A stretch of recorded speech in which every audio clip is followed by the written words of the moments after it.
I mean, I was pretty confident before, but much more now.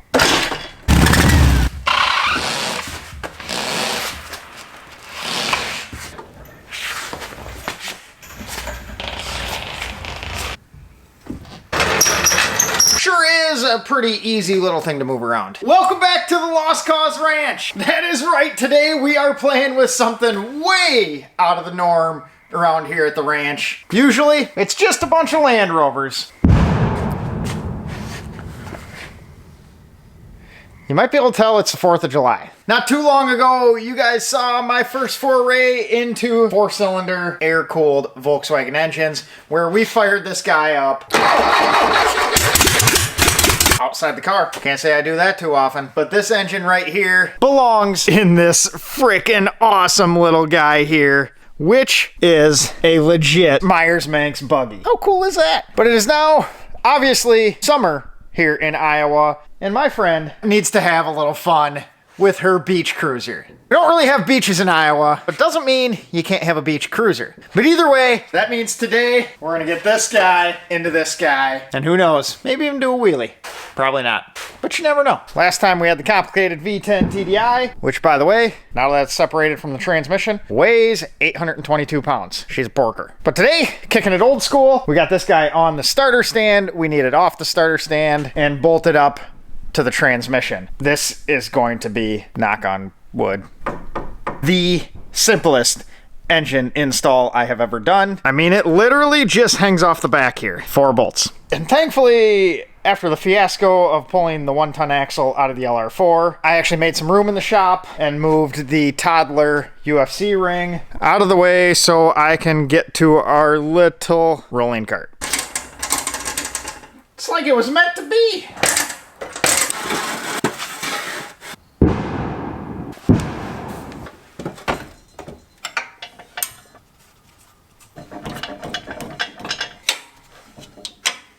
I don't exactly know how balanced this thing is on here, so we're gonna do our best to not dump it off. I do think we'll move it away from the fiberglass dune buggy, preemptively. That looks like sufficient clearance now. We are at least one full 4-cylinder engine away.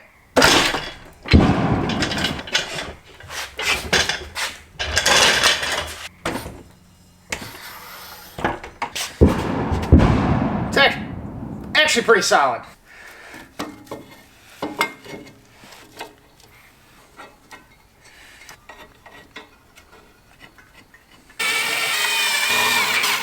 This might be kind of helpful to have on there before we stab the engine in. Guessing it wouldn't go far without it. I haven't had to do this little trick in a while either. Obviously a Land Rover guy, not a big air-cooled V-dub guy, so I didn't have the correct clutch alignment tool around. We've done this many times in the past, and little setup is a socket that fits tightly in the pilot bearing, and then a little bit of masking tape to make up the diameter to match the clutch disc splines. And then we just slide her in. Works pretty slick. Just has to match that diameter. Always gotta prep the shaft. You know, I'm not one much for killing spiders, but that one's gonna go. It's kinda Black Widowish looking, and I'm kinda not a fan of that. We're just gonna go ahead and kill that guy with a little fire. Back to our regularly scheduled programming.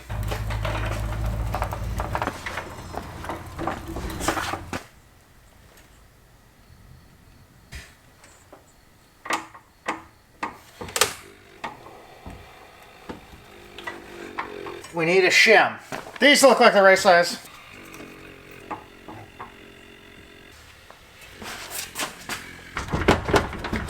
Uh-oh. So I think I found why it won't go on. Fighting it a little bit there. Some aluminum shavings and some marks there. So from what I can see here, quick looking, we probably have a bigger diameter clutch and flywheel aftermarket for all the horsepowers this thing's gonna make. So I think we're gonna have to do some machining and clearance these guys a touch. I think that's the ticket. When in doubt, hog it out.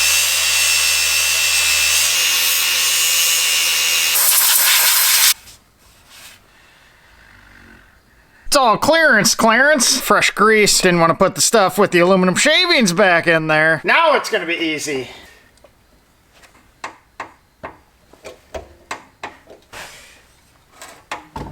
And we're back apart. We were so close. But no, as we suck it on further, you can see we hit in different spots. So I actually broke down and went to the interwebs to do a little research. Like I said, Land Rover guy, not Volkswagen guy. But I did find out that since we are using the upgraded 200 millimeter clutch and flywheel versus the factory 180 millimeter setup for this vintage, we are gonna run into some clearance issues.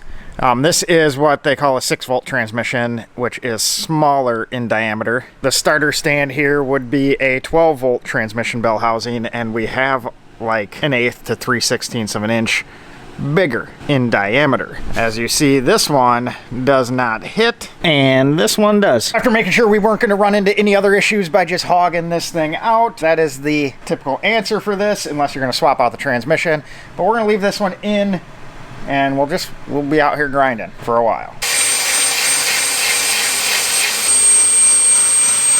Sasha's out here sleeping on the job, kind of lazily keeping an eye on things. But we made a few shavings. Hopefully that does the trick. Ended up just using the drill with a good non-ferrous carbide bit on it, and that did the trick. Didn't feel like listening to the 1/4-inch air die grinder. Gets kind of annoying. Hopefully Harbor Freight comes out with a little battery powered 1/4-inch grinder like Milwaukee has. That thing's the cat's ass, as they say.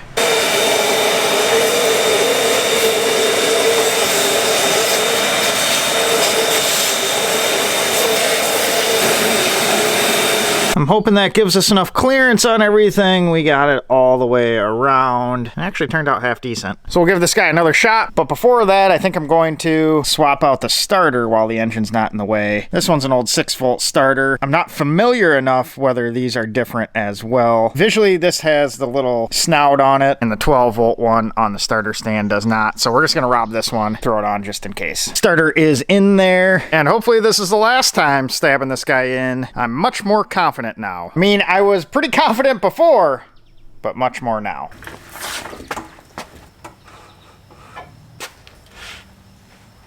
Up, right too high.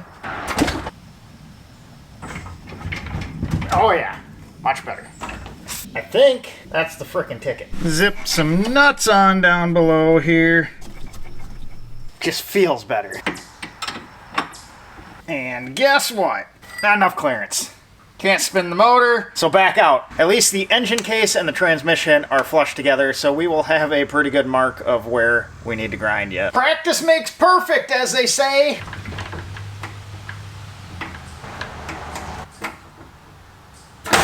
And by the looks of it, at the end of this, we're gonna be pretty frickin' perfect. Quit rolling away. Let's see where we got some contact. To tell you the truth, there's nothing super evident. Right there looks like the culprit. So I guess we'll just hog it out a little more. Hopefully that works. Oh, that went too good that time. Who would have thought? If you make the hole big enough for the peg can fit. But either way, we now have one complete unit. And that right there is a very beautiful sight, and is frickin' mighty cool to see this thing just hanging out the back. Now we just gotta figure out where the radiator goes. Pretty much all we got to do is finish wiring this sucker up. That itself's gonna be pretty gravy, because the new harness they have installed in this makes everything mighty easy. Right there we got coil, tachometer, oil temp, and oil pressure. Nothing to it, so we'll get rid of the harness we made up for the starter stand. Then we just have to route a fuel line, and my buddy's got the hard line ran back here. We just need to mate that up with the fuel pump here and figure out the throttle cable. Does it get much simpler than that? I mean, that is pretty much it to the install of an engine on one of these guys. So before this was dropped off to me, my buddy put a new wiring harness in, and he's got it nice and cleanly ran. So all we need to do is finish up the engine side. So what we're gonna do there is kind of roughly route it and terminate it where it needs to go. And after we get it all to the correct length with the correct ends on it, we'll get this all cleaned up, loomed up, and looking right. Right off the bat here, we'll start with the easiest one because it is the closest. This is for the alternator, and that's going to be right there, obviously, because this is the alternator. So that's where we would put the alternator wire. Magical. Make sure we get our heat shrink on before the end.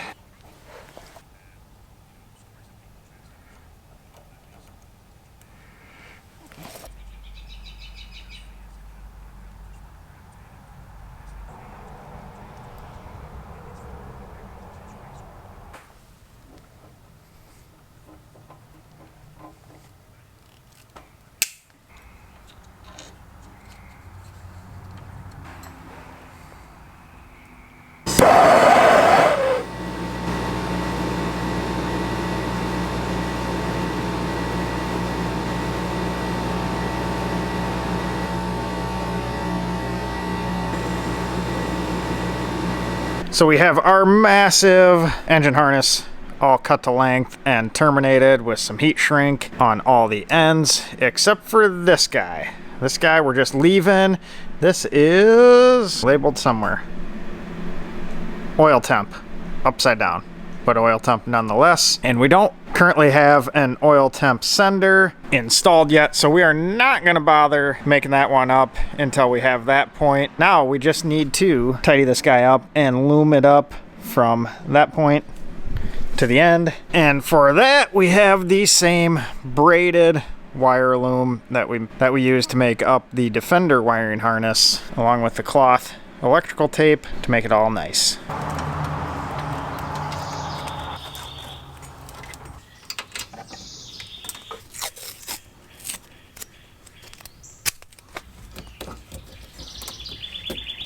We're gonna come right along that fan.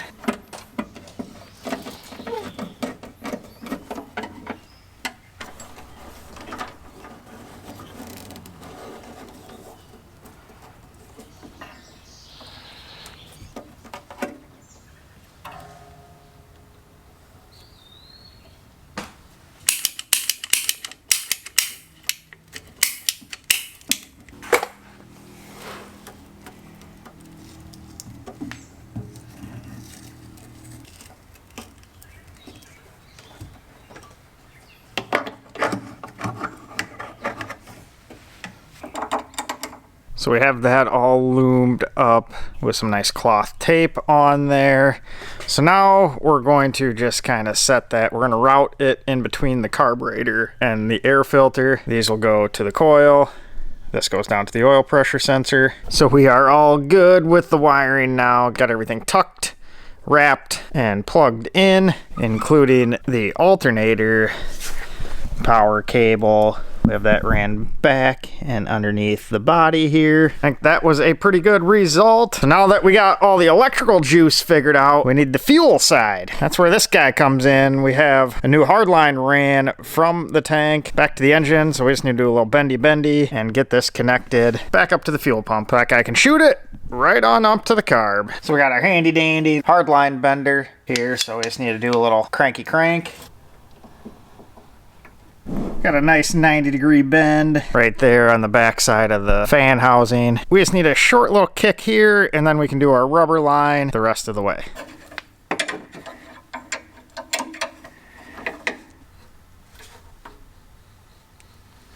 So we got our last little 45, shooting it right on over to the fuel pump. Got our hose here to slip on. See if I can do this one-handed. Oh, look at that. And we have that all dialed in with plenty of clearance from the exhaust. I know that's a bit of a worry here on a lot of these because it seems to be a lot of people droop them right up against the exhaust. We don't need to do that. So we are looking about ready to fire this thing up. We have one problem to take care of before that though. That's right, brake pedal does nothing. Because it's all brand new, we got the master cylinder down here, so we'll hook up the pressure bleeder and squirt some fluid through this. Try to make this a little bit safer for the first drive, just a little bit. Being there's no hood, it's a bit of a tight squeeze back in here. but we managed. So we're just gonna start here at the right rear, open the bleeder up. You can hear air coming. So now it's just a waiting game to fill everything up. I got what I believe is the last thing we needed to hook up before firing this thing off. This is just temporary until I order the correct end for the throttle cable. But I needed a way to connect it, so I grabbed one of these for like a lawnmower. It'll do the trick until we have the correct end. It's still free moving, locked in. A little bit ghetto, but it'll work. This thing is a tiny bit awkward to get in and out of. Doors would help. But we have the world's tightest pedals. We have somewhat of a brake pedal now. We're gonna have to re-bleed that, but it does grab. We got a clutch pedal, feels really loose, but I went ahead and stuck my phone back there to make sure it was operating. Must be the mechanical advantage of the leverage, making it seem real easy. And now we have a throttle. And that actually feels pretty good. Sounds good. Before we actually go ahead and fill this guy up with fuel, make sure it's in neutral. I'm gonna hook up the battery, which is behind me here, and we're just gonna make sure this thing cranks over. Must have did something right. I'm gonna go ahead and say this probably isn't my favorite fuel fill location. We'll do a little preventative protection.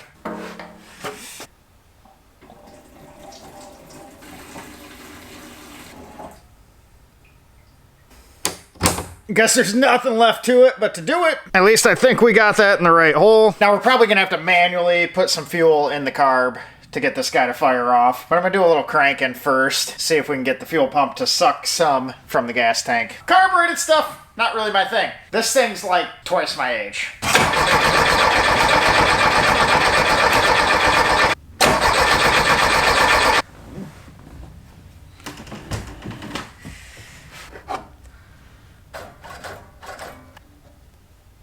Like everything else I do, this is probably a two-person job too. Be much easier if I didn't have to climb in and out, but it's also like midnight, I'm not gonna have anyone come over.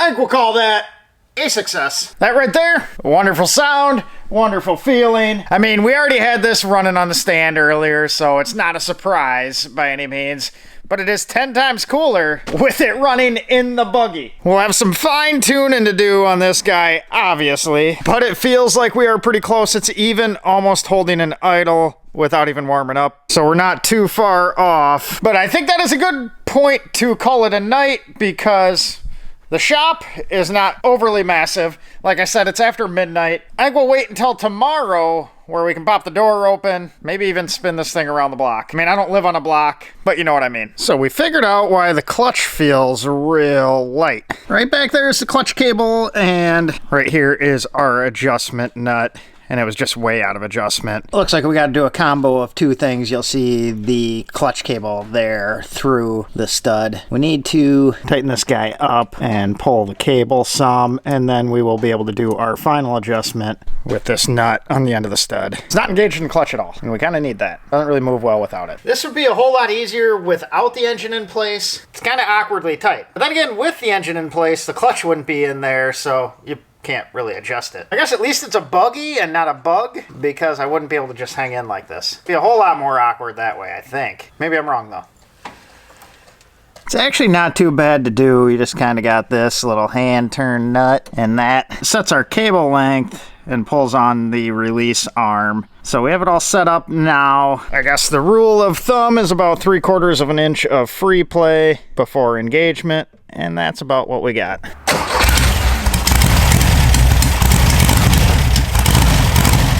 Well, the thing even freaking moves. And we got some daylight. Sashi, should we take it for a ride? That means you're probably gonna have to move. I know that's rough.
Kind of going down the road.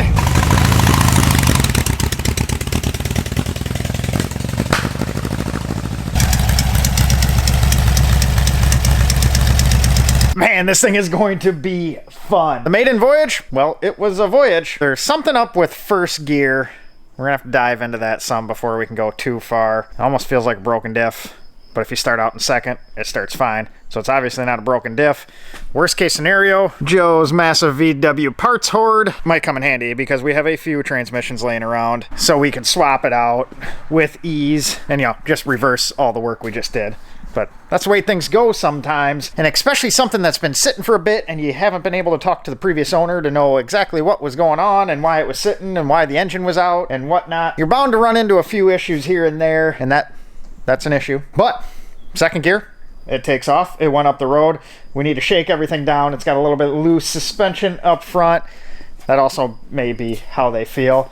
But more concerning at this point before we do anything further is we have a wheel cylinder that isn't playing nice. Brake fluid is supposed to be in there, not there. So we'll address that. We'll put a new wheel cylinder in. We might just do all of them for safety's sake, because brakes aren't exactly something you don't want to have, especially when your test drive zone is a frickin' hill that loves to collect cars into trees at the bottom. And this is fiberglass. There wouldn't be much left. But outside of that, we need to work on the tune-up a little bit. You heard it pop a couple times. But now that we got the exhaust on in the car, sitting the way it's going to be sitting with the filter, we can actually start dialing this guy in. All in all, that actually went pretty well. I was a tiny bit nervous leaving the driveway the first time. It wouldn't hold an idle, so it was a little it was awkward.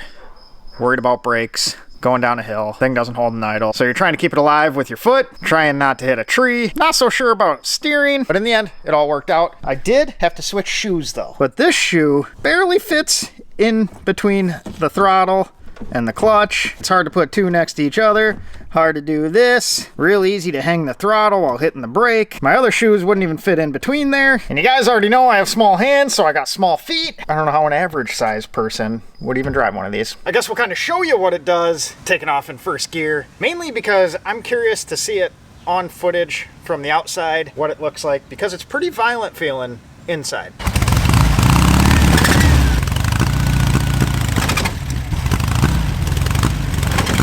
So as you can see, not great. But we're gonna have to dig into that more. Unfortunately, I'm thinking it's gonna be something pretty detrimental internally. The only thing I can think of would be both gears linked with first on each shaft have teeth missing. We got some stuff knocking around. Just doesn't make sense. It feels like a freaking broken rear diff to me. But that would also do the same thing in second and reverse, where it doesn't do it now. If any of you guys have any flyer things to try out on this, I'm all ears. Otherwise, we're gonna undo what we did, stick a different transmission in it. The only other thing externally I'm gonna do is make sure the clutch is an adjustment. I still think it would do it in second and reverse if the clutch was messed up, but maybe something's grabbing goofy and the different load of second and reverse doesn't make it chatter like that.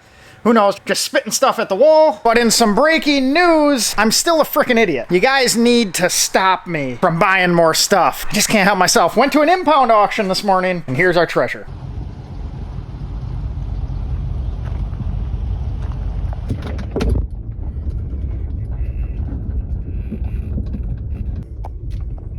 I mean, what do I say? It is pretty freaking dope. And in true Joe fashion, it's full of junk. Just what I need. Like I always said, I'm my own worst enemy. I'm definitely the common denominator in all my life's problems. But the good news is, it has 3 pedals. Yes, that guy is a beaut, don't you think? Needed that like I need another hole in my head. But either way, we have it. I mean, the thing that really stuck with me was obviously the manual transmission. And then it was also a car we worked on at the old repair shop.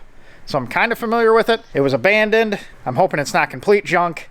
It is dead battery-wise. So Ted and I just drug it behind my little brother's shop to deal with later, i.e. tomorrow. Right now, I have some batteries charging. I will update you in the future on my new E39 purchase. But with that being said, appreciate you guys watching. Appreciate you subscribing. And I'm happy to have the Manx in somewhat working order. We'll sort it out. I'll let you know how that goes. In some other exciting news, aluminum that we can chop up via the plasma for the Defender. Some days are good days, I tell you.